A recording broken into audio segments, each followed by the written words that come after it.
Hello, welcome back, I'm Statman Dave, and today we're going to be looking at how Lampard could set up Chelsea next season. Make sure, of course, to like the video, subscribe if you're new, and turn those notification bells on. Anyway, it's time to get this party started. Following Maurizio Sarri's departure to go and win the Champions League at Juventus, Chelsea are set to appoint club legend Lampard on a 3-year deal as their new manager. The former club captain scored a remarkable 211 goals in 648 appearances for Chelsea and is the Premier League's all-time top-scoring midfielder with 177 goals in the competition. He stepped into management with Derby County at the start of the 2018-19 Championship season, guiding them to a shock playoff final appearance where they lost 2-1 to Aston Villa. Lampard massively exceeded expectations in his debut managerial season, using a combination of experience, youth, the loan system and a hybrid tactical scheme adopted from his playing days. Lampard is the real deal. He cites Jose Mourinho's Chelsea and Pep Guardiola's Barcelona as his inspiration for his tactical setup. Lampard looks set to link up with a number of former teammates in the major rebuild of Chelsea Football Club.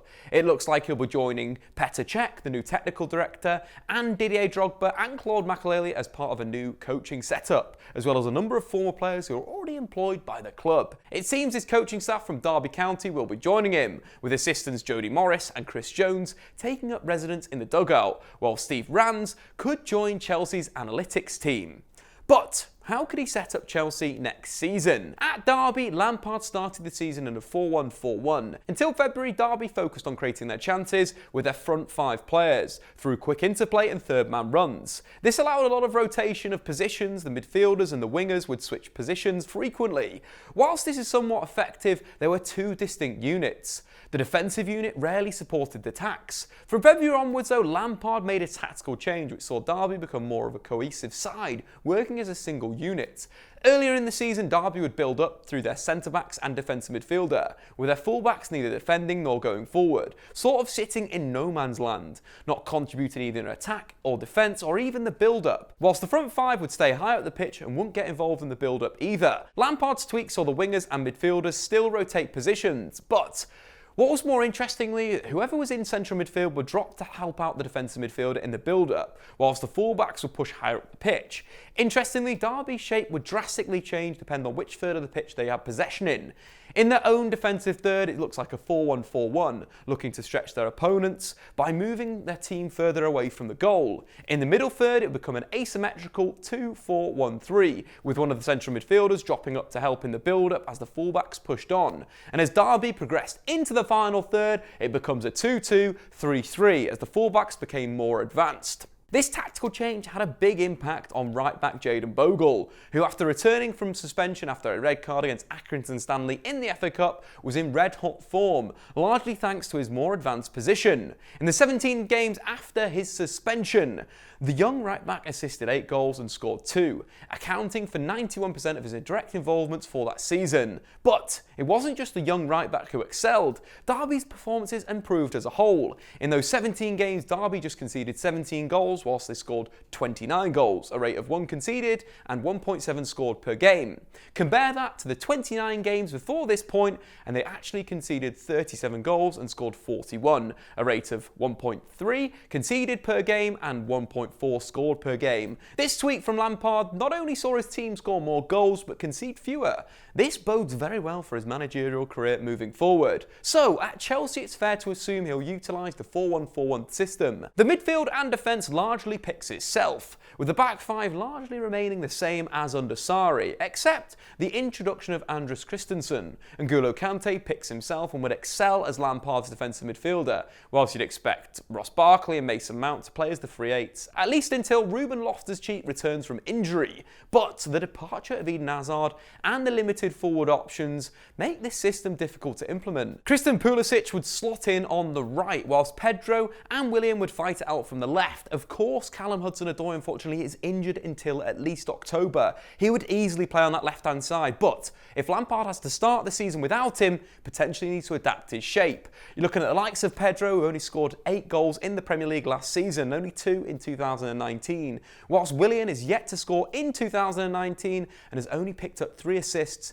in the Premier League in that period. On top of that, Lampard only played a small nimble striker at Derby, so you could see Pedro in this role, but you'd question question his ability to perform at that level for 38 games. And the other options, Olivier Giroud, Michy Batshuayi or Tammy Abrahams, all who are a little bit static strikers, more target men than those advanced forwards that Lampard likes to play, and arguably unproven in the Premier League. Whilst this system could work, it wouldn't get the best out of Chelsea's hazardless squad, and with a transfer ban, they can't really dip into the market to buy some wide talent. So we could see Lampard switch to a formation, either a 3-4-2-1 or a 3-5-2. At Derby, Lampard showed that he's capable of switching his system. He changed to a 4-4-2 diamond to successfully stop Leeds United in the playoffs and played a back three against Millwall. And a back three makes sense for Chelsea's squad, which is still largely Antonio Conte's title winners. In terms of first team players, Chelsea have 6 centre-backs, 7 central midfielders, 5 wing-backs, 2 traditional full-backs, 4 wingers and 3 strikers, all of which don't profile to a usual Lampard striker. Add to that Chelsea's transfer ban, which means they'll need to make the most out of their incredible youth teams who play either a 3-4-2-1 or a 3-5-2. A back three system also makes up for 2 of Derby's major deficiencies under Lampard. The first being, as Derby box teams in against the touchline, they stack up to that side of the pitch heavily, but if teams play through their press and then switch the ball out, as Derby shuttle across, there's often big holes left in between their defence, which could be exploited. If you had an extra centre-back, these holes would be much smaller, and this wouldn't be a problem.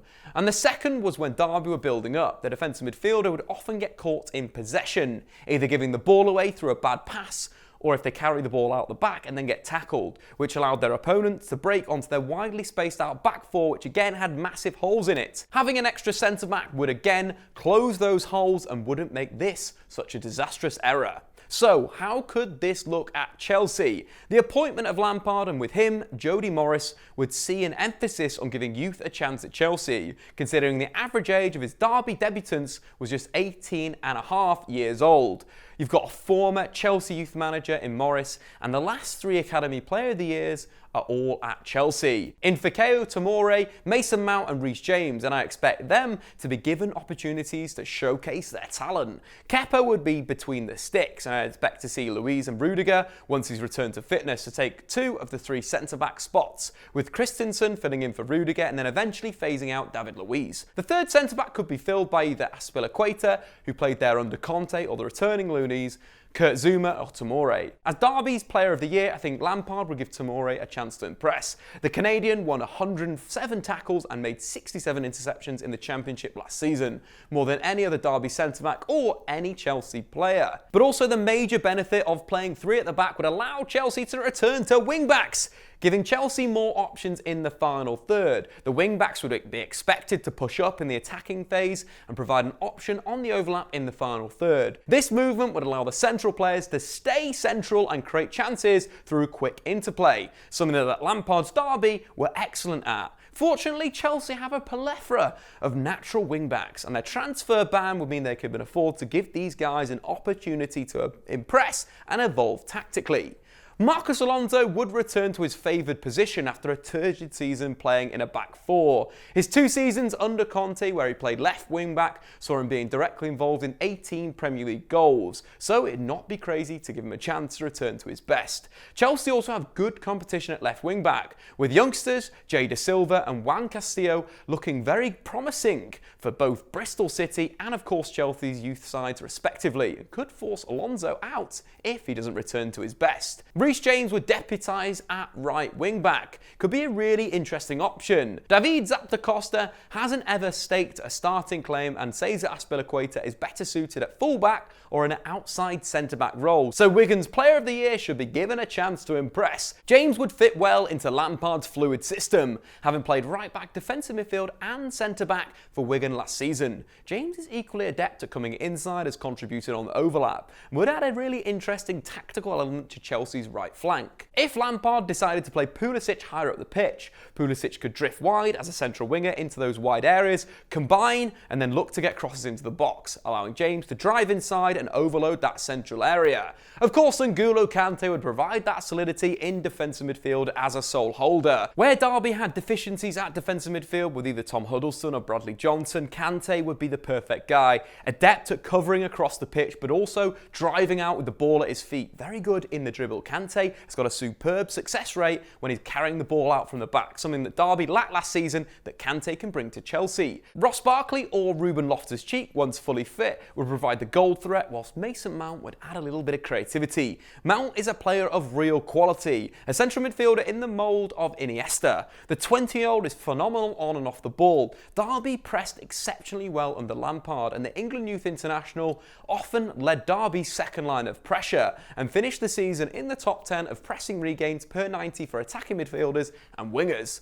Not only a terrier in defence, he is a top-class operator when the ball's at his feet, either using his guile or the ball and off-the-ball movements to get in between the lines. The Chelsea youngster is destined to be a Premier League star. Mason Mount contributed to 4.4 shots to Derby's attack last season, 1.9 key passes and 2.5 shots per game. He also scored 9 goals in the Championship last season, only Glick managed more from central midfield. The two strikers would be a classic creator-scorer combination, partnering a winger with a striker. The obvious picks would be to partner Pedro with Olivier Giroud, but as mentioned before, Pedro's goal scoring is waning and Giroud has only scored 5 goals in the Premier League for Chelsea. So another opportunity for Lampard to hand youth a chance. Tammy Abraham and Christian Pulisic in those two positions. In a season-long loan at Aston Villa, Abraham scored 26 Championship goals with a conversion rate of 22%, averaging 2.1 shots from within inside the box, more than any current Chelsea player averaged last season. Whilst January signing Pulisic was pushed out of the Dortmund team by Jadon Sancho, the England international is an exceptional talent, but in Pulisic's 9 Bundesliga starts, he chipped in with 4 goals and 4 assists, and is destined to shine. Pulisic could operate in a central winger position, drifting to either flank to open up a passing lane, or alternatively to overload an area of the pitch. And of course, when the main man Callum Hudson-Odoi returns, we could see a tweak again in the formation. Callum Hudson-Odoi is set to get Hazard's number 10 shirt and will become Chelsea's heartbeat when he gets back from that terrible injury. We could see a slight tweak in the system to a 3-4-2-1, with him operating as an advanced playmaker in the inside left position, as he did for Chelsea's youth teams. Before his injury, Hudson-Odoi was directly involved in 6 goals in just 6 Europa League starts, and on average, he averaged 3.3 dribbles per game in the competition. But a two-striker setup would also offer opportunities for 19-year-old Charlie Brown, who was last season's UEFA Youth League top scorer, scoring 6 more goals than any other player in the competition. And it'd be crazy for Chelsea to let another striker with world-class potential waste their career on loan at Vitesse Arnhem. We could also see an introduction of a number of young, exciting midfielders that excelled in the Youth League last season, including Conor Gallagher, George McCracken, Billy Gilmore and Luke McCormick, who resembles a young Frank Lampard. He scored 4 out of the 8 goals that Chelsea managed in the UEFA Youth League knockout rounds. This system would allow a lot of attacking fluidity, quick interplay that Lampard's desired, whilst having the extra centre-back to offer that defensive solidity. But anyway guys, what do you think? Where do you think Chelsea will finish next season? I've been Statman Dave. Make sure of course to like that goddamn video, subscribe if you're new. See you later. Thanks for watching. If you've enjoyed this video, why not check out some more content on the Statman Dave YouTube channel.